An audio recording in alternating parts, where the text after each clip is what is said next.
Han pasado meses desde la última vez que hablamos de personas que simplemente dejaron de existir. Y si algo quedó claro en las partes anteriores, es que no todas las desapariciones necesitan oscuridad, violencia o lugares remotos. Algunas ocurren a plena vista, con testigos, con registros y con explicaciones que no explican nada. Y como yo sé que les encantan los misterios tanto como a mí, hoy veremos algunos de los casos más extraños y sin resolución, que siguen generando preguntas hasta el día de hoy. Sin más que decir, comencemos. Seguimos con el nivel 11. Hay desapariciones que rompen todas las reglas, pero pocas lo hacen de una forma tan desconcertante como la de Asha Degree, porque no ocurrió en un lugar remoto ni durante una situación caótica, sino en una noche común donde todo parecía estar bajo control. La madrugada del 14 de febrero del año 2000, Asha Degree, una niña afroamericana de solo 9 años, se levantó de su cama alrededor de las 2:30 de la mañana en la ciudad de Shelby, Carolina del Norte. Afuera había una tormenta intensa, con lluvia, viento y una temperatura inusualmente baja para la zona, pero aún así, Asha Degree se vistió, tomó su mochila y salió de su casa sin despertar a nadie. Esa noche fue el último momento en que su familia la vio y, horas después al notar que la niña no estaba en su habitación, sus padres alertaron a la policía. Al principio se pensó que podía estar en casa de algún familiar cercano, pero esa posibilidad se desvaneció rápidamente. La niña se había llevado su mochila, pero no tomó ningún abrigo para protegerse de la tormenta ni dinero, lo que hacía que su salida en medio de la noche pareciera tan desesperada como mal planificada. La búsqueda se activó de inmediato, y pronto aparecieron los primeros testimonios inquietantes. 2 conductores independientes afirmaron haber visto a una niña caminando sola por la carretera 18, bajo la lluvia y a varios kilómetros de su casa. Uno de ellos aseguró que, al intentar acercarse para ayudarla, la niña corrió hacia el bosque como si estuviera huyendo. Ese detalle cambió por completo el caso, volviéndolo aún más extraño. Días después, investigadores encontraron envoltorios de dulces y pequeños objetos personales en una zona boscosa cercana a la carretera, pero no había señales de lucha ni rastros claros que permitieran seguir su camino. La niña simplemente parecía haberse desvanecido. Pero el hallazgo más perturbador llegó 18 meses después, cuando un trabajador de una construcción descubrió la mochila de Asha Degree enterrada dentro de una bolsa de basura, a más de 40 kilómetros de su hogar. La mochila estaba sorprendentemente bien conservada, y en su interior había ropa, un libro y otros objetos que no pertenecían a la niña, lo que sugería contacto con otra persona o con otro lugar. A lo largo de los años, surgieron pistas desconectadas como testigos que aseguraban haberla visto en otros pueblos, un objeto infantil encontrado en un cobertizo abandonado, y más recientemente, vehículos de interés señalados por la policía. Sin embargo, ninguna línea de investigación logró reconstruir con certeza qué ocurrió después de que Asha Degree cruzó la puerta de su casa aquella madrugada. No hay evidencia de un conflicto familiar, no había antecedentes de abuso, y no existía una razón clara para que una niña de 9 años saliera sola a una carretera oscura en medio de una tormenta. Y esa es la pregunta que sigue abierta desde hace más de 2 décadas.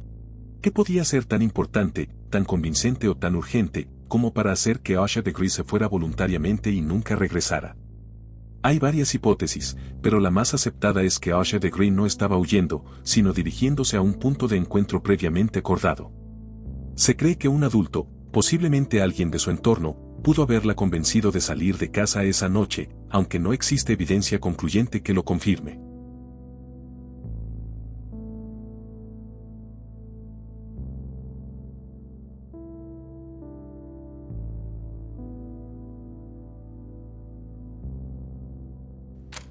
El 4 de junio de 2010, Karen Horman, de 7 años, salió de su casa en Portland, Oregón, para asistir a una feria científica en su escuela primaria. Era un niño tranquilo, inteligente, apasionado por los aviones y los insectos. Esa mañana presentó orgulloso su proyecto de ciencias frente a su aula, y la foto que estás viendo es precisamente de ese día junto a su proyecto. Karen fue dejado en la escuela por su madrastra, Terry Horman, quien aseguró haberlo acompañado hasta el pasillo, haberlo visto dirigirse a su salón y luego marcharse. Sin embargo, Karen nunca llegó a clase, y cuando su padre fue a recogerlo horas después, el niño simplemente no estaba. Lo que parecía una desaparición escolar se transformó rápidamente en uno de los casos más inquietantes de Estados Unidos, porque no hubo testigos claros, no hubo forcejeo y no hubo rastro físico dentro del colegio. La escuela estaba llena de gente por el evento, y aún así, Kyron desapareció sin que nadie viera nada. La investigación se centró pronto en Terry Horman, no solo por ser la última persona en verlo, sino porque meses después surgió una acusación aterradora, donde un trabajador afirmó que ella le había ofrecido dinero para asesinar a su propio esposo, el padre de Kyron.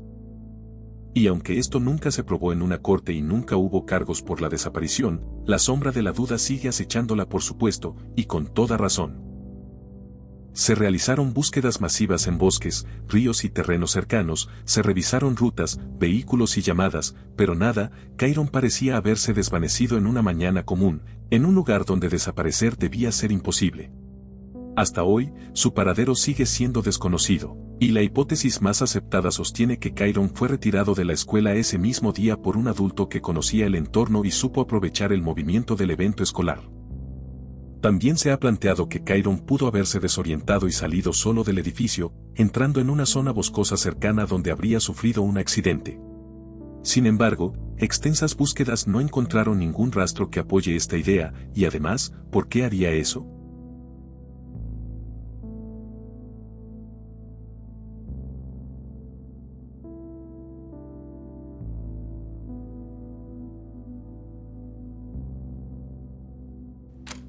Hay fechas que cambian la identidad de un país entero, y para Australia, esa fecha fue el 26 de enero de 1966. Era el Australia Day, el día más caluroso del año, y en el suburbio de Somerton Park, 3 hermanos, Jen, de 9 años, Arna de 7 y el pequeño Grant, de solo 4 años, se preparaban para lo que debía ser una mañana perfecta en la playa de Glenelg. Era una época distinta, una época en la que las puertas de las casas no tenían llave y los niños de 9 años eran considerados lo suficientemente responsables como para tomar un autobús solos, viajar 5 minutos y regresar a tiempo para el almuerzo. Los niños conocían la ruta, tomaron el autobús para ir a la playa solos, e incluso su madre les dio solo monedas sueltas, lo justo para comprar comida y volver temprano, pero nunca regresaron. Varios testigos los vieron ese día en la playa, tranquilos, jugando y en repetidas ocasiones acompañados por un hombre alto de cabello castaño y delgado, de unos 30 a 35 años, que parecía tener una relación natural con ellos, porque no había forcejeos ni señales de miedo. El detalle más inquietante ocurrió en una panadería cercana, porque Jane compró pasteles de carne pagando con un billete de 1 libra. En 1966, esa cantidad era demasiado dinero para una niña de 9 años, y su madre confirmó que nunca se lo dio. Alguien más se lo había entregado, y para muchos investigadores, este es el momento en que queda claro que los niños ya estaban bajo la influencia de un adulto. Horas después, alrededor de las 3 de la tarde, un cartero que conocía bien a los hermanos aseguró haberlos visto caminando juntos, lejos de la playa y en dirección a su casa. Se veían relajados e incluso bromeando, y si este testimonio es correcto, los niños estuvieron al menos 5 horas fuera, sin que nadie notara nada extraño, acompañados o guiados por alguien que supo pasar completamente desapercibido. La búsqueda fue inmediata y masiva, y años después surgieron sospechosos, pero uno destacó sobre el resto, Harry Phipps, un empresario local. Décadas más tarde, su propio hijo declaró que Harry Phipps era un presunto depredador y afirmó haber visto a los niños en el patio de su fábrica el día de la desaparición. Además, otras 2 personas, jóvenes en ese momento, afirmaron que Phipps les había pagado para cavar un hoyo en el patio de su fábrica ese fin de semana, sin motivos declarados. Por eso, se realizaron excavaciones extensas en su propiedad en varias ocasiones, pero no se encontró evidencia definitiva y los cuerpos nunca aparecieron.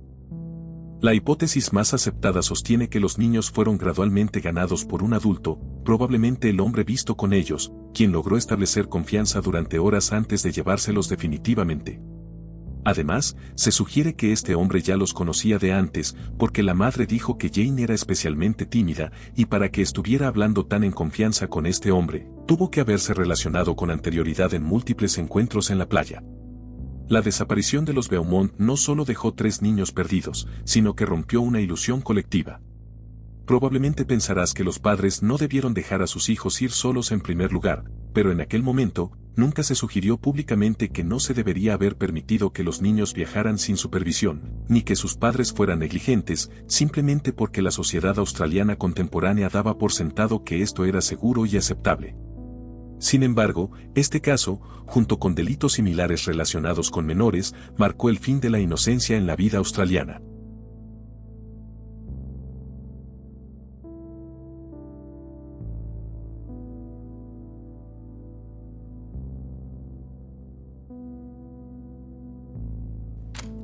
El 28 de julio de 1986 parecía un día normal en Fulham, al oeste de Londres.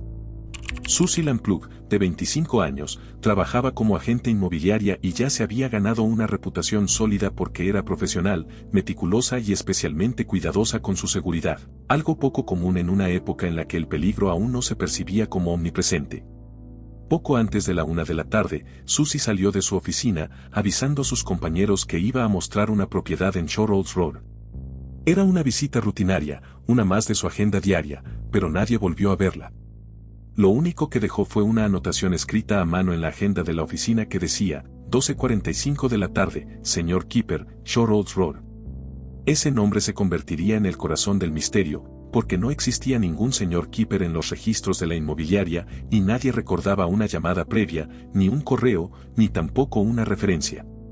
En Londres, Keeper no es un apellido común, y en ciertos contextos de la época la palabra se usaba de forma informal para describir a alguien extraño, turbio o difícil de identificar. Horas después, a las 6:45 de la tarde, la policía encontró el Ford Fiesta blanco de Susie estacionado a poco más de 1 kilómetro de la casa que debía mostrar. El coche estaba mal aparcado, el freno de mano no estaba puesto y el asiento del conductor había sido desplazado hacia atrás, sugiriendo que un hombre de mayor estatura lo había conducido por última vez. Dentro del auto, el bolso de Susie seguía en el asiento, algo impensable para una mujer tan precavida. Otro detalle interesante es que varios testigos afirmaron haber visto a Susie alrededor de las 3 de la tarde, hablando cerca de ese coche con un hombre bien vestido con traje oscuro, alguien que encajaba perfectamente con la imagen de un cliente respetable. Pero después de eso el rastro se corta por completo, y Susie fue declarada legalmente muerta en 1994, pero su cuerpo nunca apareció. Con el paso de los años hubo varios sospechosos, pero el que me atrevería a decir que más interesante es, sin duda, es John Cannan. Cannan fue un secuestrador y asesino convicto, que se presume pudo haber asesinado a Susie. Se descubrió que Keeper era uno de sus apodos en prisión, y su patrón criminal era inquietantemente similar a lo que sucedió. Cannan solía hacerse pasar por alguien confiable, con estatus, para atraer a mujeres jóvenes, y lo más perturbador es que Cannan había salido de prisión con un permiso temporal apenas 3 días antes de la desaparición de Susie. Además, muchos testigos incluyendo a su exnovia, dieron ubicaciones del posible paradero de Susie, pero no se halló ninguna evidencia. Otra posibilidad que plantean es que el señor Keeper fuera una identidad falsa utilizada por alguien sin antecedentes conocidos, lo que implicaría que Susie fue vigilada y seleccionada específicamente por su trabajo y rutina diaria. Aún así, Susie Lamplugh desapareció en pleno día, en su horario laboral, haciendo exactamente lo que se suponía que debía hacer, y el hombre con el que se citó al parecer nunca existió.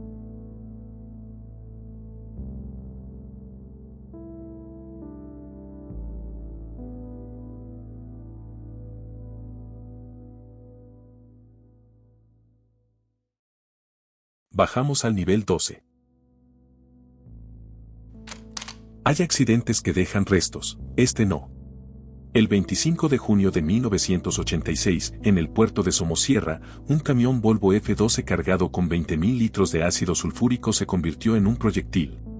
Bajó el puerto a 140 km por hora, embistiendo a otros vehículos, hasta que chocó de frente contra otro camión.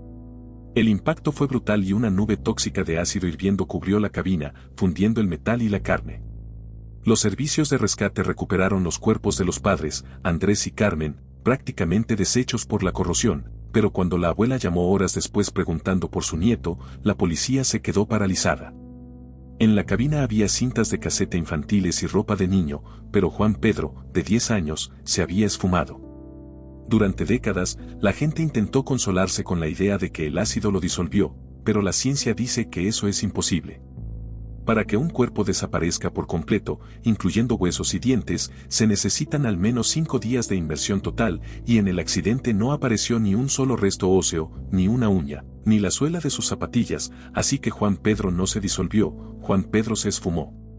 El registro de velocidad del camión reveló que el viaje no fue normal ya que, durante la subida al puerto, Andrés detuvo el camión 12 veces. Algunas paradas duraron apenas un segundo, pero no había tráfico, no había semáforos y, en la última parada, el padre arrancó y condujo de forma suicida hacia el abismo. Los frenos estaban en perfecto estado, así que asumen que Andrés no perdió el control, estaba huyendo o persiguiendo a alguien. Algunos testigos oculares afirmaron que, segundos después del choque, una furgoneta Nissan blanca se detuvo junto al camión. Un hombre con bigote y una mujer rubia, de aspecto extranjero, se bajaron y se acercaron a la cabina antes de huir a toda velocidad. Pero, ¿fueron buenos samaritanos que intentaron salvar a un niño herido, o eran las personas que causaron la persecución? Un año después del accidente, un profesor de autoescuela en Madrid afirmó haber visto a Juan Pedro. Dijo que un niño confundido guiaba a una mujer extranjera ciega que preguntaba por la embajada de Estados Unidos, y cuando el profesor reconoció el rostro del niño en televisión, la policía investigó, pero el rastro se había perdido de nuevo en la multitud. Se sospecha también que los padres fueron obligados a transportar droga y que Juan Pedro fue tomado como rehén, y que el accidente pudo ser un intento desesperado del padre por detener a quienes se llevaban a su hijo en la furgoneta blanca. Pero, si soy un narcotraficante y necesito un conductor, ¿por qué iba a meterme en todos los problemas de secuestrar a un niño cuando puedo conseguir a cualquier otro que esté dispuesto a hacerlo? Otra hipótesis plantea que la pareja de la furgoneta recogió al niño gravemente herido, pero al morir en el trayecto, se deshicieron del cuerpo por miedo a ser acusados de secuestro o negligencia, aunque se rastrearon kilómetros a la redonda con perros y no apareció nada.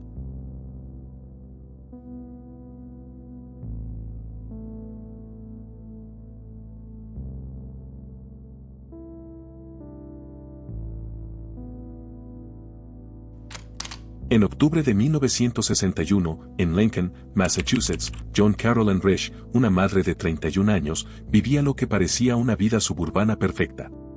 El día 24 de octubre, mientras su esposo Martin estaba en un viaje de negocios, Joan llevó a su hija Lillian de 4 años al dentista y luego fue de compras.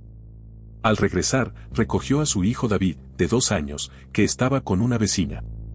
Sobre las 11:15 de la mañana, Joan estaba de vuelta en casa con sus 2 hijos, preparó el almuerzo y, como era costumbre, puso al pequeño David en su cuna para que durmiera la siesta. Alrededor de la 1 de la tarde Lillian se fue a jugar a la casa de enfrente con el hijo de su vecina Bárbara, y Joan se quedó sola en la casa con el bebé dormido. A las 4:15 de la tarde Lillian regresó a su casa, pero salió corriendo de nuevo hacia donde la vecina, gritando que su mamá se había ido y que la cocina está cubierta de pintura roja. Pero no era pintura ya que, al entrar, Bárbara encontró una escena de pesadilla. La cocina estaba salpicada de sangre que era de Joan, el auricular del teléfono había sido arrancado de la pared y arrojado a la basura, y una mesa estaba volcada. Lo más impactante es que, en medio de aquel caos y violencia aparente, el pequeño David seguía en su cuna en la habitación de al lado, completamente ileso y ajeno a lo que fuera que le ocurrió a su madre. Esa tarde, varios testigos informaron haber visto a una mujer que encajaba con la descripción de Joan caminando por la autopista 128. Esa mujer parecía desorientada, tenía sangre en las piernas y se sujetaba el abdomen como si estuviera herida, pero nadie se detuvo a ayudarla y esa fue la última vez que alguien la vio. La investigación dio un vuelco escalofriante cuando se revisaron los registros de la biblioteca local, porque se descubrió que Joan Resch era una lectora voraz. Ella había sacado más de 25 libros en los meses previos sobre desapariciones y asesinatos, y rápidamente surgió la idea de que Joan podría haber montado la aparente escena del crimen y haber desaparecido voluntariamente. En uno de esos libros, se detallaba la historia de una mujer que fingía su propia desaparición dejando manchas de sangre y toallas de papel para confundir a la policía, y precisamente la escena en la cocina era una réplica casi exacta de lo que decían aquellos libros. Principalmente el desorden en la cocina y el rastro de gotas de sangre que llegaba hasta el coche en la entrada sugieren que Joan fue herida y forzada a subir a un vehículo desconocido, uno que testigos vieron en la propiedad esa tarde. Pero también se habla de que Joan, quizás marcada por un pasado traumático, pudo haber utilizado sus lecturas para escenificar un crimen, autolesionarse y huir para empezar de cero, logrando la desaparición voluntaria más perfecta de la historia, dejando un caso que hasta el día de hoy sigue sin resolverse.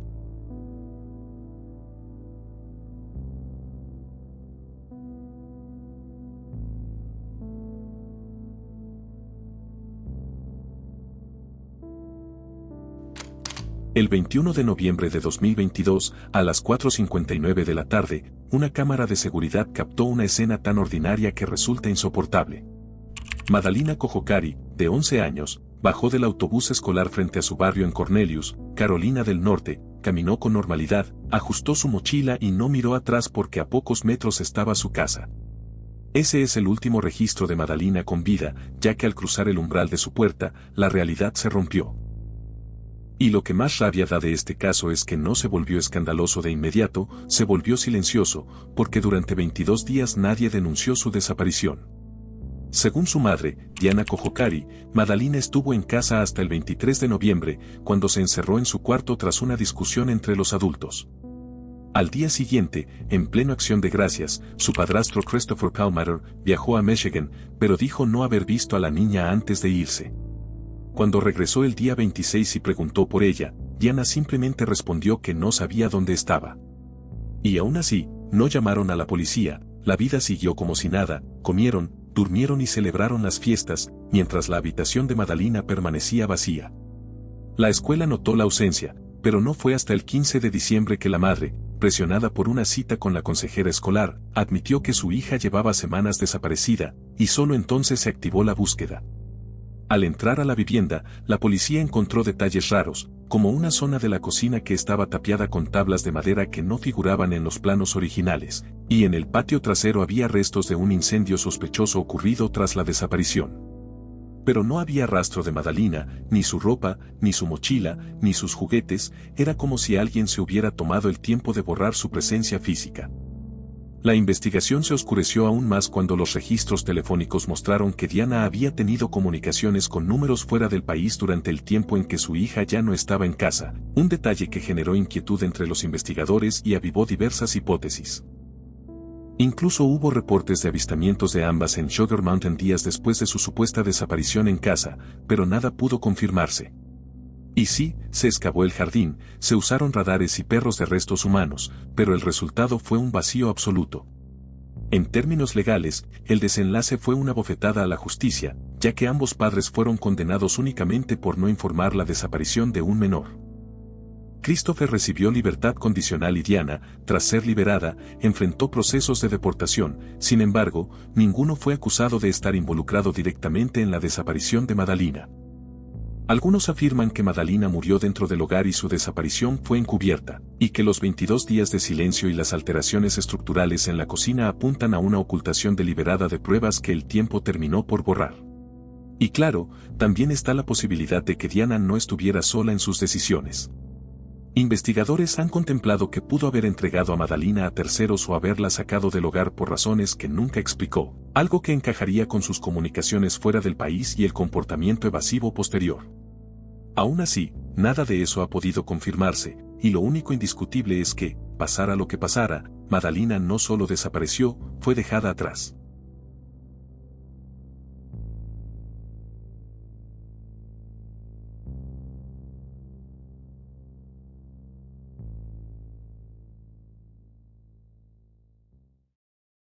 Continuemos al nivel 13. Hay tragedias donde la naturaleza es solo una distracción, porque a veces, un monstruo humano puede ser mucho más efectivo que vientos de 300 km por hora. La noche del 9 de abril de 1947, Woodward, Oklahoma, dejó de ser un pueblo tranquilo. El aire estaba quieto, pesado y antinatural, y en abril de 1947, Estados Unidos estaba viviendo la primera huelga nacional de trabajadores telefónicos de su historia, así que nadie alertó sobre lo que venía a las 8:40 de la noche cuando el cielo rugió. Un tornado de casi 3 kilómetros de ancho, con vientos que superaban los 320 kilómetros por hora, atravesó el pueblo durante apenas 5 minutos, pero fue suficiente para arrasarlo casi por completo. Murieron aproximadamente 152 personas, convirtiéndose en el desastre más mortal en la historia del estado. En una de esas casas vivía Joan Gaycroft, de 4 años, junto a su madre Cleta Mae, su padre Olin y su hermana mayor, Gary. El tornado golpeó de lleno, provocando que Cleta muriera aplastada por una pared, y que Olin quedara atrapado bajo los escombros gravemente herido, pero las niñas, milagrosamente, sobrevivieron. Joan Gay tenía cortes menores y una astilla del tamaño de un lápiz atravesándole la rodilla, y cuando un vecino encontró a ambas niñas, las llevó al hospital local de Woodward, donde el caos era absoluto. En el sótano del hospital, usado como zona de triaje, Joan y Gary fueron colocadas juntas en una camilla. Horas después, su tía Ruth logró encontrarlas, vio a las niñas con vida, habló con ellas y, tras asegurarse de que estaban estables, fue enviada a ayudar a otros heridos. Pero esa fue la última vez que un familiar vio a Joan Gay Croft. Cuando Ruth regresó a la mañana siguiente, la camilla estaba vacía, y Gary, de 8 años, contó algo que se volvería uno de los testimonios más inquietantes de Oklahoma. Dijo que 2 hombres vestidos con uniformes color caqui, similares a los militares o de una empresa de suministros con un logotipo en el pecho, entraron al sótano durante la noche. Joan se negó a irse, llorando y gritando, diciendo que no quería dejar a su hermana. Pero los hombres, con una calma gélida, dijeron que la llevaban a ver a su padre y que volverían luego por Gary. Se la llevaron cargada en una camilla, con la astilla de madera todavía clavada en su pierna, algo que ningún médico real habría permitido sin antes retirar el objeto y estabilizar a la niña. Nunca volvieron, y varias enfermeras confirmaron la escena, pero en medio del desastre, nadie imaginó que aquellos hombres de uniforme no fueran personal de rescate oficial. Olin, el padre, nunca la vio, y cuando comenzó a recuperarse en un hospital de la capital, quedó claro lo impensable: su hija había sido secuestrada dentro de un hospital lleno de testigos. Existen varias hipótesis, y una de ellas dice que, en el caos, se pudo creer que Joan Gay Croft había quedado huérfana. 2 hombres vinculados a redes de adopciones ilegales pudieron aprovechar la confusión para llevársela, convencidos de que nadie reclamaría a una niña sin padres en un pueblo con cientos de muertos. Luego hay otra que indica un secuestro planificado, ya que los hombres preguntaron específicamente por las niñas Croft. Esto sugiere que no fue un acto al azar, y sí, el tornado no fue planeado, pero sí aprovechado. Alguien sabía quién era Joan Gay Croft, y utilizó la catástrofe como la cortina de humo perfecta para borrar su rastro, o al menos, eso se cree.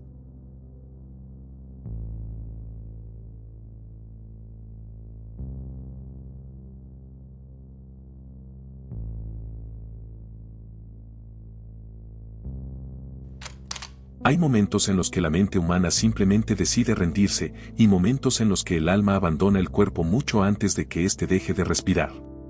Y la noche del 20 de abril de 1989, una carretera secundaria de Montana se convirtió en el escenario de algo que nadie pudo explicar.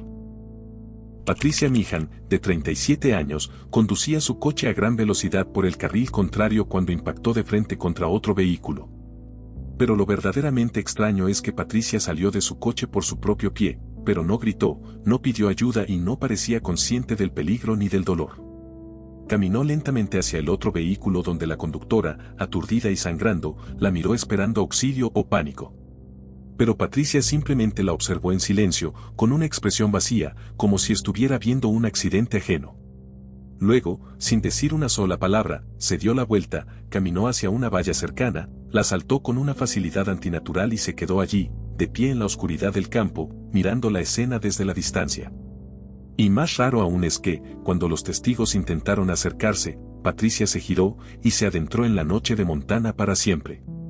Y es que nada en ese lugar tenía sentido, porque Patricia vivía a casi 600 kilómetros de allí y nadie sabía qué hacía en esa carretera. El día anterior, llamó a su padre confesando que estaba bajo un estrés insoportable y que quería volver a casa, a Pittsburgh. Sus padres aceptaron, con la condición de que primero visitara a un psicólogo a la mañana siguiente, pero Patricia nunca llegó a esa cita.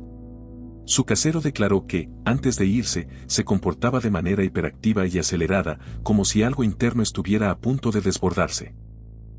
Tras el accidente, el caso entró en una espiral de confusión, ya que a diferencia de otros avistamientos, acá se reportaron más de 5,000 en todo el país.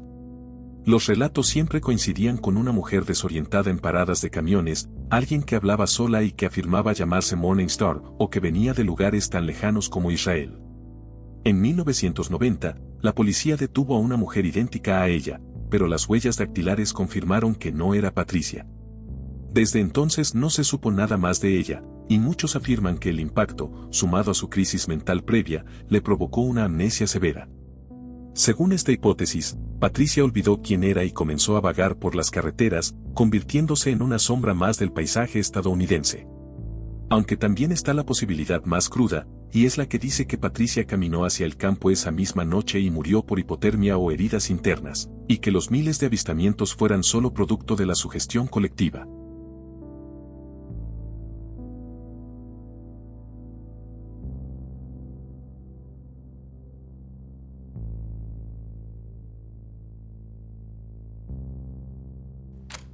El 18 de noviembre de 1928, Glenn y Bessie Hale, recién casados, zarparon río abajo a través del Gran Cañón llevando consigo una barca de madera hecha a mano y la promesa de una hazaña inusual, convertirse en una de las primeras parejas en completar el peligroso descenso por el Colorado. Glenn era un hombre con algo de experiencia en el agua, pero Bessie no, y a pesar de eso, ellos mismos construyeron la embarcación, cargaron provisiones, ropa, herramientas y partieron confiados, o al menos decididos.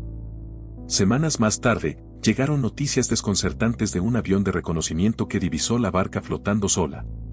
La embarcación estaba intacta, no había volcado, no tenía daños estructurales graves y además la comida, la ropa y los suministros seguían amarrados donde los habían dejado.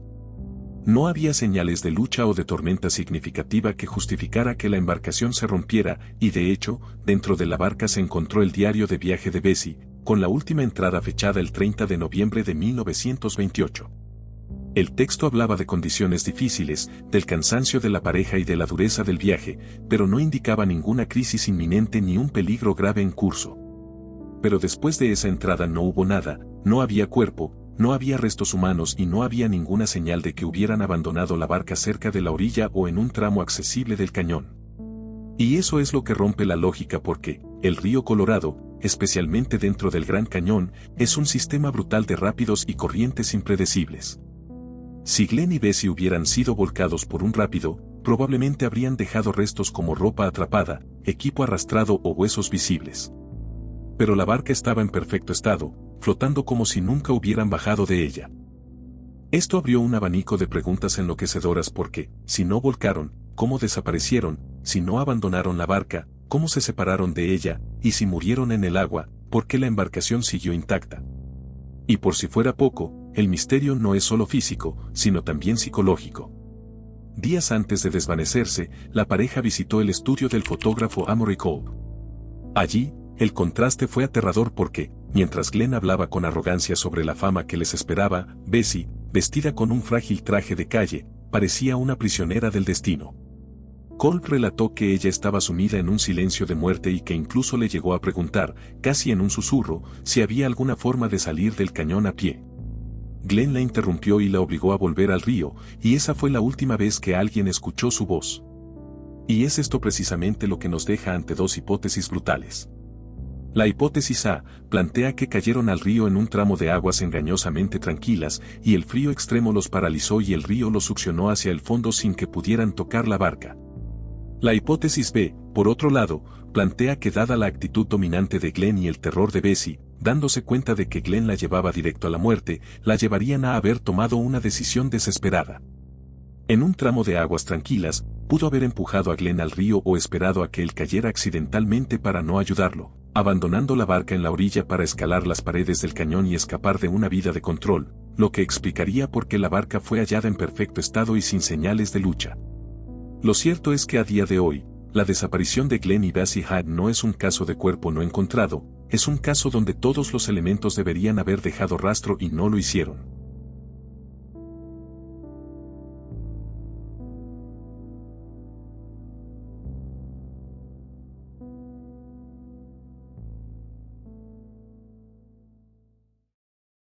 Y seguimos al nivel 14.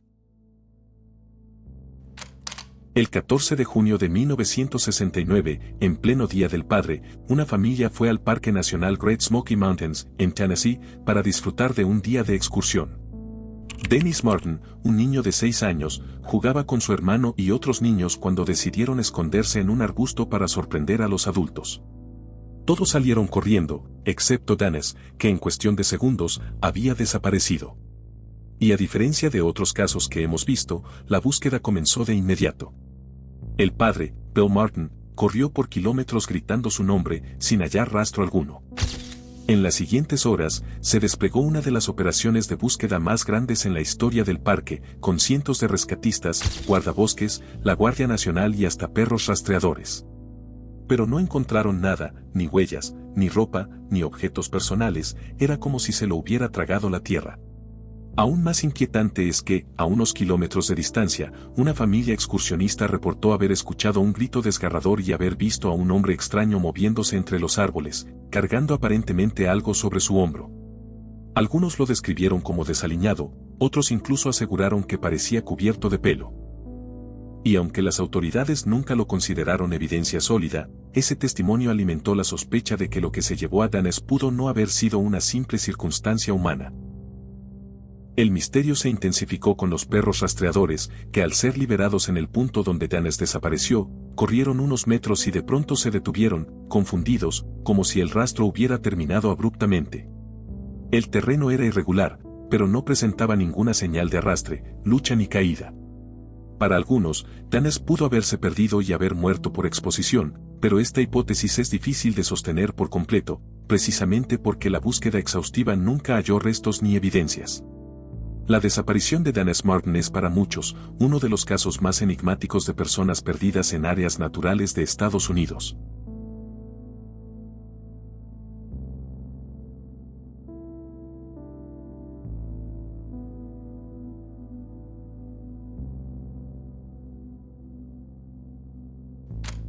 El 27 de junio de 1995, Jody Vicent Reed, una joven reportera de televisión de 27 años en Mason City, Iowa, debía llegar al canal para presentar las noticias matutinas.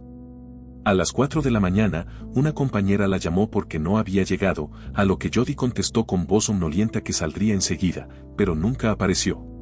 Cuando la policía fue a su departamento, hallaron claros signos de lucha, como una zapatilla caída, marcas de arrastre en el pavimento, además de sus llaves y objetos personales esparcidos junto a su coche aún estacionado. Lo más extraño es que no hubo testigos, ni cámaras, ni ruidos reportados, a pesar de tratarse de un barrio residencial tranquilo. Las investigaciones apuntaron a un posible acosador, ya que días antes, Jody había mencionado sentirse observada, y también había recibido llamadas extrañas y mostró preocupación por su seguridad. La teoría más plausible es que fue víctima de un secuestro planificado, cometido por alguien que conocía sus rutinas y horarios. Todo apunta a una vigilancia previa y una ejecución meticulosa en un lapso muy breve, pero pese a los esfuerzos del FBI, Jody nunca fue hallada. Su cuerpo no apareció, no hubo cartas, ni pistas claras. Jody fue declarada legalmente muerta en 2001, pero su desaparición permanece como una de las más escalofriantes del periodismo estadounidense.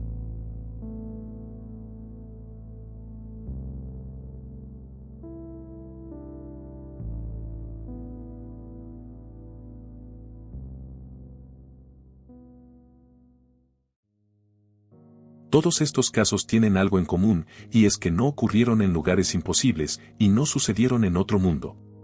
Pasaron aquí, entre personas comunes, en lugares que siguen existiendo y, aunque el tiempo avance, algunos misterios no se enfrían, solo esperan a que alguien los vuelva a mirar.